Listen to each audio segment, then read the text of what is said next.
Hello दोस्तों। आज हम दोबारा से रिवर एंड इंसैनिटी कवर करने वाले हैं। तो चलो फटाफट से चैप्टर 7 स्टार्ट करते हैं। से कोई ऐतराज है वो मुझसे गुयुए बो से टकराए। गुयुए क्लैनहेड पूरी तरह पागल हो चुका था। उसकी आंखों में आग की तरह लालिमा चमक रही थी और उसने निराश भीड़ पर निगाह डाली। एक हफ्ता ऐसे ही बीत गया। मानव सबसे ऊपर है और गू स्वर्ग और धरती का सार है। इस दुनिया में हजारों प्रजातियां हैं, अनगिनत गू हैं। ये हर जगह रहते हैं, मिट्टी में, झाड़ियों में, यहाँ तक कि जंगली जानवरों के शरीर पर भी। जैसे जैसे इंसान बढ़ते गए वैसे वैसे पुराने विद्वानों ने धीरे धीरे गू के रहस्यों को समझ लिया। जिन्होंने अपना अपर्चर खोल लिया और अपनी प्राइमीवल एसेंस से गू को पालते हैं, सुधारते हैं और चलाते हैं, वे ही अलग अलग उद्देश्यों को पूरा करने वाले लोग कहलाते हैं गू मास्टर्स। और तुम सबने अवेकनिंग सेरेमनी में 7 दिन पहले अपना अपर्चर खोल लिया था प्राइमीवल सी के जमाव से। अब तुम सब रैंक 1 गू मास्टर्स हो। गांव की एकेडमी में एल्डर आत्मविश्वास और संतुलन के साथ बोल रहे थे। उनके सामने 57 विद्यार्थी बैठे ध्यान से सुन रहे थे। गू मास्टर की रहस्यमय शक्ति बहुत पहले से ही इन युवाओं के दिल में गहराई से बैठ चुकी थी, इसलिए एल्डर जो भी बताते हर विद्यार्थी बड़े चाव से सुनता। इसी वक्त एक किशोर ने हाथ उठाया, एल्डर की इजाज़त से खड़ा हुआ और पूछा, एल्डर साहब, मुझे बचपन से ही पता है रैंक 1 गू मास्टर्स रैंक 2 और आगे भी होते हैं। क्या आप हमें ज़रा और विस्तार से समझा सकते हैं? गू शिक्षक ने सिर हिलाया और हाथ से इशारा कर लड़के को बैठने कहा। गू मास्टर्स की 9 रैंक्स होती हैं, नीचे से ऊपर रैंक 1, रैंक 2, रैंक 3, ऐसे ही रैंक 9 तक। हर रैंक को एक बड़ा रियल्म माना जाता है और वो 4 छोटे रियल्म्स में बटा होता है, initial stage, middle stage, upper stage और पीक स्टेज। तुम सब ने अभी अभी गू मास्टर बने हो तो तुम सब रैंक 1 इनिशियल स्टेज में हो। अगर तुम सब कल्टिवेशन में मेहनत करो तो तुम्हारी कल्टिवेशन बेस अपने आप रैंक 2 या रैंक 3 तक बढ़ सकती है। बेशक तुम्हारी प्रतिभा जितनी ऊंची होगी उतना आगे बढ़ने का अवसर भी मिलेगा।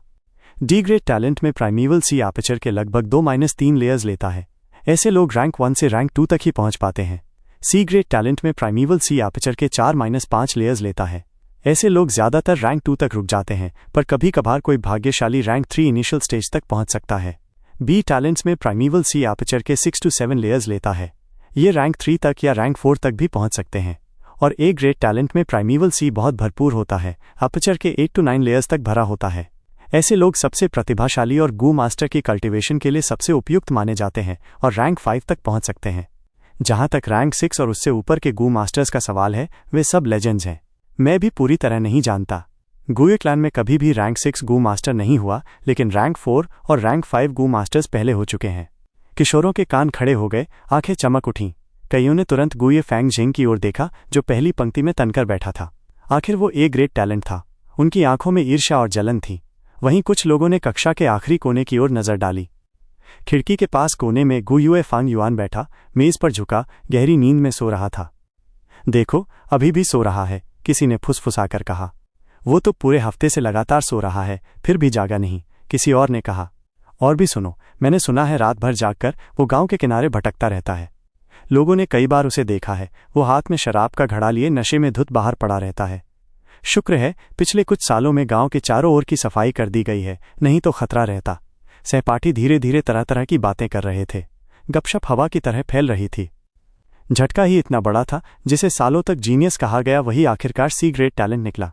हाँ, किसी ने धीरे से कहा, अगर बस इतना ही होता तो भी ठीक था, पर सोचो, उसके अपने छोटे भाई को ए ग्रेड घोषित किया गया। अब वो सबकी नज़रों में छाया हुआ है, सबसे अच्छा व्यवहार पा रहा है। छोटा भाई आकाश छू रहा है और बड़ा भाई जमीन पर गिर पड़ा। तुत तुत। जैसे जैसे कक्षा में चर्चा बढ़ती गई, एल्डर की भौहें सिकुड़ गईं। पूरी कक्षा में सभी किशोर आदर से बैठे ध्यान दे रहे थे, उनकी ताजगी साफ दिखती थी। इस बीच फैंग युआन का सोते रहना ऐसा लग रहा था जैसे आंखों में चुभ रहा हो।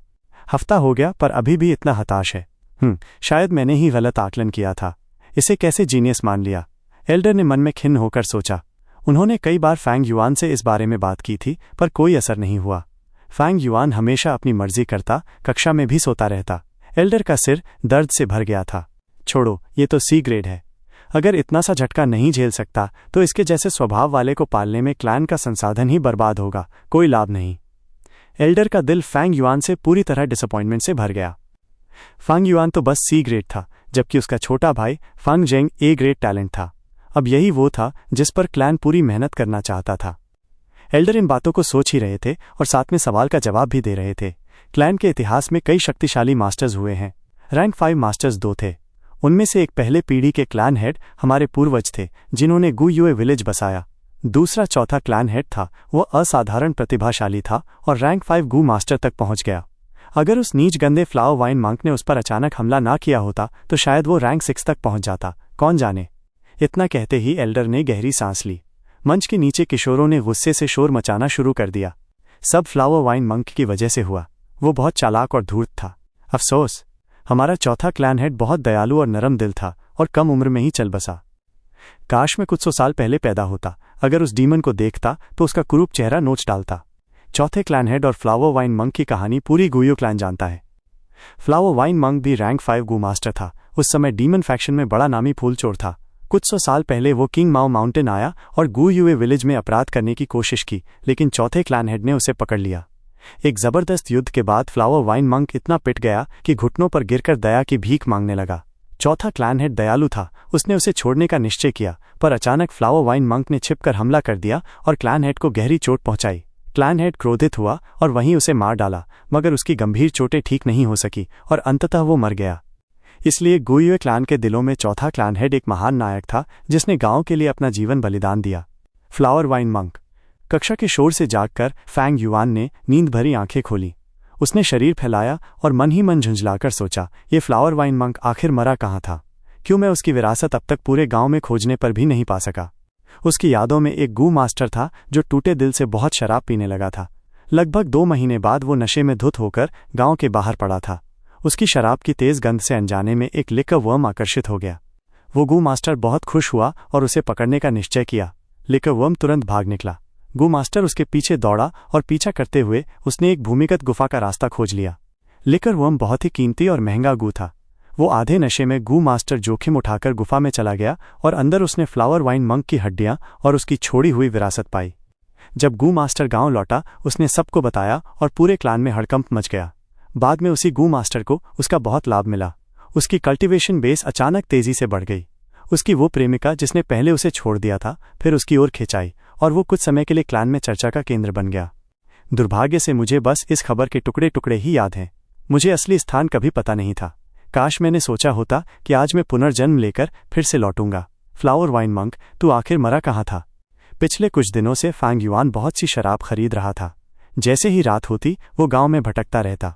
शराब की गंध से लिकर वर्म को आकर्षित करना चाहता था, लेकिन उसे कभी लिकर वर्म दिखा ही नहीं। वो बहुत निराश हुआ।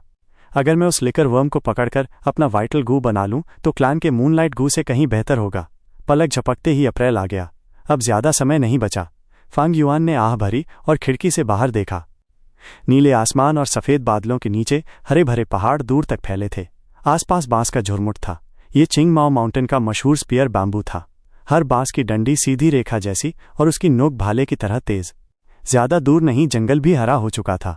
कोमल कलियां पीले हरे रंग के समुद्र जैसी लग रही थीं। कभी कभी सुंदर रंगीन गौरैया डालियों पर बैठती। वसंत की हवा बहती और पहाड़ों नदियों की ताजगी लपेटकर दुनिया में फैला देती।